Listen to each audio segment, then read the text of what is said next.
L'objectif de cette démonstration est de vous montrer comment créer et configurer une instance ArcGIS Server sur la plateforme Amazon EC2. Depuis la version 10 d'ArcGIS Server, Esri propose aux utilisateurs de déployer leur serveur SIG sur la plateforme de cloud computing Amazon EC2. Cette plateforme permet de démarrer des instances, qu'on appellera aussi des machines virtuelles, contenant vos applications ArcGIS Server pour pouvoir répondre à des besoins qui potentiellement peuvent évoluer dans le temps et tirer profit du côté élastique d'une telle plateforme en faisant évoluer la configuration ou les configurations de vos instances ArcGIS Server. Pour se connecter à la plateforme Amazon EC2, il faut disposer d'un compte Amazon et l'activer pour les services EC2. Vous rentrerez ensuite votre identifiant et votre mot de passe pour accéder à la console d'administration d'Amazon EC2. Dans cette console d'administration, vous allez accéder aux différentes instances que vous avez créées et vous allez pouvoir les administrer, les démarrer, les arrêter, les reconfigurer. Ici, nous avons une instance qui n'est pas démarrée et cette instance est hébergée dans un des data centers d'Amazon qui se trouve en l'occurrence ici aux États-Unis, dans l'ouest des États-Unis. Cette console d'administration me permet donc de gérer mes différentes instances, de les arrêter, de les démarrer, mais aussi de modifier leur configuration, rajouter ou enlever un certain nombre de CPU à ma machine, rajouter de la RAM, en retirer, ou encore gérer les différents volumes de stockage. Cette console me permet également de créer de nouvelles instances, et pour cela je vais me baser sur des images de machines virtuelles qui me sont proposées ici par Amazon avec par exemple des systèmes d'exploitation différents, Linux, Windows, plusieurs configurations différentes, mais aussi en m'appuyant sur des AMI définis, créés par d'autres utilisateurs ou créés par Esri, comme c'est le cas ici, avec différentes configurations d'ArcGIS Server. En version 10, deux configurations sont disponibles. Une première configuration est disponible avec ArcGIS Server Advanced Enterprise.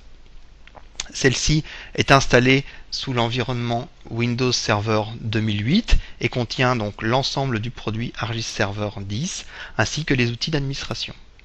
Une deuxième image de machine virtuelle est disponible avec ArcGIS Enterprise Geodatabase, appelé aussi ArcSDE, configuré lui aussi sous Windows Server 2008. La première étape dans la configuration de mon instance va consister à déterminer le nombre d'instances. La console d'administration me permet de configurer une machine virtuelle mais d'en déployer plusieurs instances en une seule manipulation. Ici, pour notre démonstration, nous allons déployer une seule instance. Je peux également définir la zone dans laquelle je vais faire exécuter mon instance. Dans ce data center de l'ouest des États-Unis, il y a deux zones disponibles. Je peux choisir d'affecter à l'une ou à l'autre des zones mon instance. Je vais pouvoir également sélectionner un type d'instance.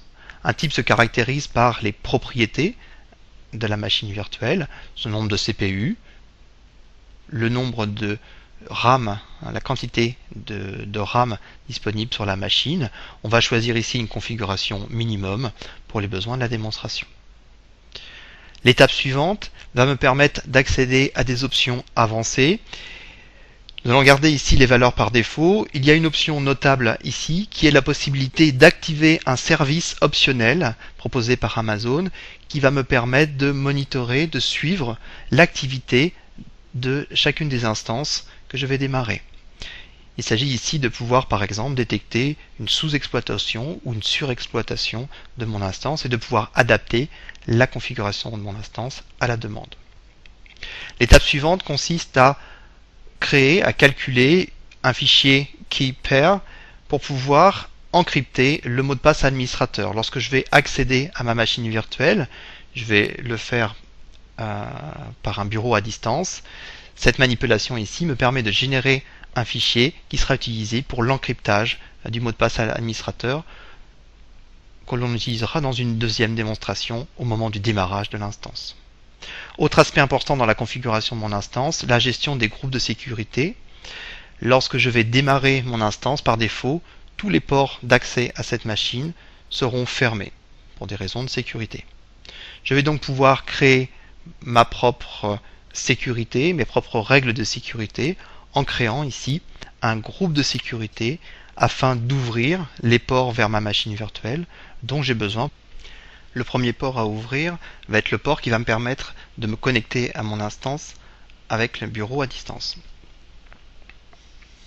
Pour cela, je sélectionne le port RDP dans ma liste et je vais également indiquer quelle est la machine, pour plus de sécurité, quelle est la machine qui pourra accéder à la machine virtuelle par ce bureau à distance. Donc je saisis ici son adresse IP. Deuxième port indispensable pour pouvoir accéder à ma machine, c'est le port HTTP 80 qui va permettre à mes applications clientes d'accéder aux différents services serveur. La configuration de mon groupe de sécurité étant terminée, je vais pouvoir l'enregistrer et éventuellement revenir par la suite dessus pour la modifier. La dernière étape de mon assistant, c'est en fait un récapitulatif. Je vais pouvoir à ce niveau-là vérifier que toutes les informations de configuration sont bien celles que je souhaite et démarrer mon instance. À partir de là, je vais revenir dans ma console d'administration et je vais pouvoir accéder à l'ensemble de mes instances et vérifier leur état. Je vois ici que j'ai deux instances. J'en ai une première qui apparaît ici en rouge qui est arrêtée et une deuxième qui est indiquée ici en pending mais qui d'ici quelques secondes sera en running. Ma machine sera en cours d'exécution. Une fois que ma machine est en cours d'exécution, je vais pouvoir accéder au log système en faisant tout simplement un clic droit sur cette instance.